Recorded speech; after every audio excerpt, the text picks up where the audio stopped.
A perfect, unbroken streak is the most fragile structure you can build. It looks beautiful on a calendar, completely uninterrupted, giving you the dangerous illusion that you have finally become an infallible machine.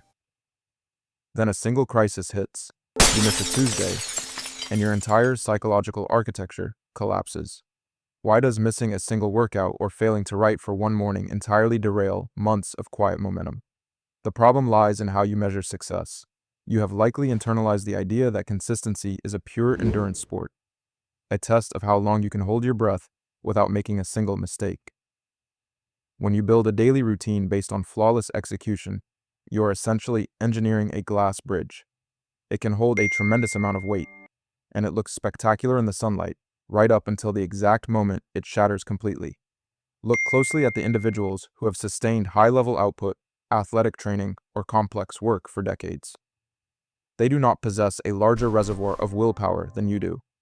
They simply operate within systems equipped with massive shock absorbers. They anticipate their own eventual failure. What would your schedule look like if you actually planned for a terrible week?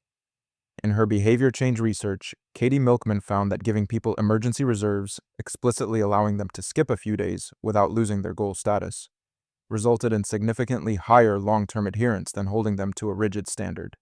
The people who were given structural permission to fail did not abuse the privilege.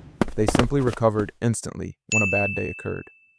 When a rigid planner misses a day, they experience a total identity fracture. They broke the streak, therefore they are undisciplined. Therefore, there is no point in trying again on Wednesday. The person with a flexible system misses a day, registers it as a simple logistical glitch, and moves on. They operate with a failure budget. They understand that dropping the ball is an absolute mathematical certainty over a long enough timeline. By budgeting for that miss in advance, the slip-up loses all of its emotional weight. It transforms from a catastrophic failure into a sanctioned, expected part of the timeline. How much of your own creative energy do you waste recovering from the shame of being human? To become remarkably consistent, you have to stop trying to be rigid. You must systematically lower the stakes of your own inevitable mistakes. Instead of tracking how many consecutive days you succeed, what if you started tracking your resumption rate? Your resumption rate is the exact amount of time that passes between a missed target and your next attempt. The amateur misses a day, sinks into a heavy sense of guilt, and lets 3 weeks slip by before attempting to start over.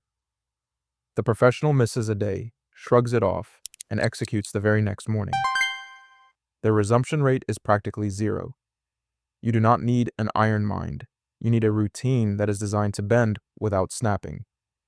When you stop demanding absolute mechanical perfection from your future self, you remove the invisible psychological barrier that prevents you from simply starting again. A perfect, unbroken streak is the most fragile structure you can build, but a system that knows how to break is the only one that lasts.